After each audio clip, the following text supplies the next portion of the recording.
Démocrite et Platon, deux philosophes en avance sur leur temps que tout oppose. Qui était Démocrite ? Démocrite était un philosophe grec ancien, né vers 460 avant Jésus-Christ à Abdéria, une ville de Thrace dans l'actuelle Grèce. Qui est Platon ? Platon est un philosophe grec ancien, né vers 428-427 avant Jésus-Christ à Athènes, en Grèce. Il est considéré comme l'un des penseurs les plus importants et les plus influents de l'histoire de la philosophie occidentale. Sur Dieu et l'origine du cosmos, Démocrite pensait que il est juste de dire que Démocrite était un philosophe qui ne croyait pas en l'existence des dieux. Il croyait que le monde était constitué d'atomes en mouvement dans le vide infini. Il ne croyait pas en l'existence d'une divinité personnelle qui aurait créé l'univers. L'univers existait depuis toujours et était éternel, car il n'y avait pas de force extérieure capable de le créer ou de le détruire. En résumé, pour Démocrite, l'univers n'avait pas d'origine divine ou créatrice, mais était plutôt le produit du hasard et de la nécessité. Selon certains, Démocrite était même athée. Il avait une citation qui disait « Les choses divines sont conçues par la raison humaine ». Platon pensait que l'univers avait une origine divine et était créé par un être suprême qu'il appelait le démiurge ou le créateur. Dans sa vision du cosmos, le démiurge était responsable de la création de l'univers à partir d'une matière préexistante et immuable qu'il appelait le chaos. Le démiurge avait créé l'univers en imitant les formes éternelles et immuables qu'il avait contemplées dans un royaume transcendant au-delà du monde physique. Ainsi, l'univers physique était une copie imparfaite de ce monde idéal, et les êtres humains étaient capables de comprendre ces formes immuables à travers leurs âmes immatérielles et éternelles. Pour Platon, l'existence de l'univers et de la vie humaine avait donc un sens et une finalité, et était le produit de l'intelligence et de la bienveillance du démiurge.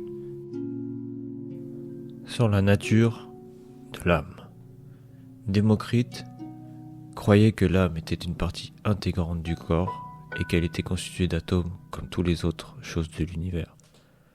L'âme était responsable des mouvements et des sensations du corps, et elle était donc considérée comme un principe vital, plutôt qu'une entité spirituelle ou immatérielle distincte. L'âme était une partie du corps qui était constamment en mouvement, et qui était liée à la respiration, à la nutrition et à la circulation sanguine. Il croyait que l'âme pouvait être affectée par des changements dans l'équilibre des humeurs corporelles, qui étaient considérés comme des fluides vitaux responsables de la santé et du bien-être. En résumé, Démocrite considérait l'âme comme une partie intégrante et matérielle du corps, qui était responsable de la vie et des fonctions corporelles. Pour Platon, l'âme était une entité immatérielle et éternelle qui existait avant la naissance du corps et qui continuait à exister après la mort. L'âme était la source de la vie, de la conscience et de l'intelligence humaine, et elle était considérée comme étant une nature supérieure à celle du corps physique. Pour lui, l'âme humaine était constituée de trois parties principales: le logos, la raison, le thymos, la passion, et l'éros, le désir. Ces trois parties étaient souvent en conflit les unes avec les autres, mais leur équilibre était essentiel pour atteindre un état de bien-être et de sagesse. En résumé, pour Platon, l'âme était une entité immatérielle et éternelle qui était considérée comme étant supérieure au corps physique et qui était responsable de la vie, de la conscience et de l'intelligence humaine. Sur la nature de la réalité, Démocrite croyait que la réalité était composée d'atomes et de vide. Selon lui, tout ce qui existe dans le monde physique est constitué d'atomes, qui sont des particules indivisibles et éternelles en mouvement constant dans le vide. Il rejette l'idée que la réalité pouvait être comprise pour la raison ou l'intuition, soutenant plutôt que seule l'observation et la science expérimentale pouvaient nous donner une compréhension précise de la nature de l'univers. Pour Démocrite, la réalité était constituée d'atomes et de vide, et il a développé sa théorie atomique pour expliquer la nature de la réalité physique de manière empirique et matérialiste. Pour Platon, la réalité ultime n'était pas le monde sensible et matériel qui nous entoure, mais plutôt le monde des formes ou des idées éternelles et immatérielles qui existent indépendamment de la réalité physique. Il croyait que la connaissance véritable ne pouvait être atteinte que par la raison et la contemplation des formes éternelles. Il pensait que l'âme humaine avait une existence pré-physique dans le monde des formes avant d'être incarnée dans un corps physique, et que la connaissance véritable pouvait être retrouvée en se rappelant de cette existence pré-physique. En clair, sa philosophie est donc considérée comme idéaliste, et a influencé de nombreux autres penseurs idéalistes de l'histoire de la philosophie. Sur la vie après la mort. Démocrite ne croyait pas en une vie après la mort, car il pensait que l'âme humaine disparaissait complètement avec la mort du corps. Pour lui, la mort était simplement la dissolution de la matière physique qui composait le corps et l'âme. Il ne pensait pas qu'il y avait une existence continue de l'âme qui va au paradis. Pour Démocrite, la mort était simplement la fin de l'existence physique et matérielle de l'individu. Et il n'y avait pas de vie après la mort en tant que telle. Pour Platon, l'âme existait avant la naissance car il croyait en la théorie de la réincarnation et de la transmigration des âmes. Selon cette théorie, les âmes se réincarnent dans différents corps tout au long de leur existence, et leur état moral et spirituel, pendant la vie, détermine leur destinée après la mort. Pour Platon, l'âme était immortelle et sa destinée après la mort était déterminée par son état moral et spirituel pendant la vie. Il croyait en la réincarnation et en la possibilité pour l'âme d'atteindre l'immortalité à travers la connaissance et la sagesse. Sur les femmes. Démocrite était un philosophe qui se concentrait principalement sur la physique et la métaphysique.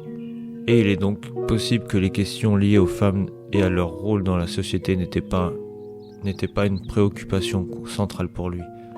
Il n'y a pas beaucoup d'informations sur les opinions de Démocrite concernant les femmes dans les textes qui nous sont parvenus. Dans ses dialogues, Platon décrit souvent les femmes comme des êtres faibles et émotifs, qui ne sont pas capables de la même rationalité et de la même sagesse que les hommes. Dans son dialogue, le politique, il a fait référence à des femmes philosophes qui ont la capacité de comprendre des questions métaphysiques et les concepts abstraits aussi bien que les hommes. Il croyait également en l'importance de l'éducation et de la formation pour tous, y compris les femmes. Sur le suicide. Démocrite croyait que la vie était éphémère et que la mort était inévitable. Il pensait également que le bonheur pouvait être atteint en atteignant un état de sérénité et de contentement intérieur. Plutôt qu'en cherchant à satisfaire des désirs insatiables, il est possible d'interpréter ces croyances pour conclure que Démocrite n'aurait pas encouragé le suicide comme une solution aux problèmes de la vie. Certains pensaient que le suicide était justifié dans des circonstances telles que la maladie incurable, l'oppression ou la souffrance extrême. Il est donc difficile de déterminer avec certitude la position de Démocrite sur le suicide. Platon a abordé la question du suicide dans ses écrits. Il exprime généralement une forte opposition au suicide, considérant que la vie est un don des dieux et qu'il est de notre devoir de la préserver et de l'utiliser pour poursuivre des objectifs vertueux. Dans le dialogue Phédon, Platon aborde la question du suicide dans le contexte de la philosophie de Socrate. Il appartient au dieu de décider quand il est temps pour lui de mourir. Platon, à travers ce dialogue, semble également adopter cette position, considérant que le suicide est une violation de la loi divine. Sur la place de l'homme. Démocrite croyait en la capacité de l'homme à comprendre le monde qui l'entoure et à agir de manière rationnelle. Il n'y avait pas de place particulière pour l'homme dans l'univers, qui était considéré comme un tout, sans objectif ni intention particulier. Il a ainsi affirmé que l'homme pouvait acquérir des connaissances grâce à la perception sensorielle et à la raison, et que cette compréhension pouvait lui permettre de vivre une vie meilleure et plus heureuse. Cela peut être vu comme une autre façon de dire que l'homme n'a pas de place spéciale dans l'univers, mais est plutôt soumis aux mêmes lois et processus naturels que tous les autres objets et entités. Platon croyait que l'homme avait une place particulière dans l'univers et qu'il était capable de comprendre et de connaître les réalités éternelles et immuables qui se trouvaient au-delà du monde sensible et matériel. L'homme était un être doué d'une âme immortelle qui lui permettait de se connecter avec le monde des idées et des formes parfaites. Pour Platon, l'homme était un être doté de la capacité de comprendre les réalités éternelles et d'agir en fonction de celles-ci, ce qui lui conférait une place particulière et importante dans l'univers. Sur le plaisir, Démocrite pensait que le plaisir était un état de satisfaction qui résulte dans la satisfaction d'un désir. Selon lui, le plaisir est lié à la perception des sensations agréables et des émotions positives qui en découlent. Il considérait que la recherche du plaisir était un élément essentiel de la vie humaine et que l'on devait chercher à maximiser les plaisirs tout en minimisant la douleur. Et il tient à préciser que ce n'était pas un partisan de l'hédonisme. Il croyait plutôt que le plaisir devait être recherché de manière raisonnée et modérée, afin d'éviter les excès et les conséquences négatives qui pouvaient en découler. En somme, pour Démocrite, le plaisir était un élément important de la vie humaine, mais il devait être recherché de manière équilibrée et rationnelle. Pour Platon, le plaisir est un état de satisfaction qui résulte de la satisfaction d'un désir. Mais il considère que le plaisir est lié au désir inférieur de l'âme et qu'il peut conduire à des comportements imprudents, voire dangereux. Platon distingue les désirs supérieurs et les désirs inférieurs. Les désirs supérieurs sont ceux qui sont liés à l'âme et à la raison, comme le désir de connaître la vérité, le désir de vivre, une vie vertueuse, ou le désir de réaliser des œuvres nobles. Les désirs inférieurs sont liés au corps, à ses besoins physiques, comme la faim, la soif, la sexualité, etc.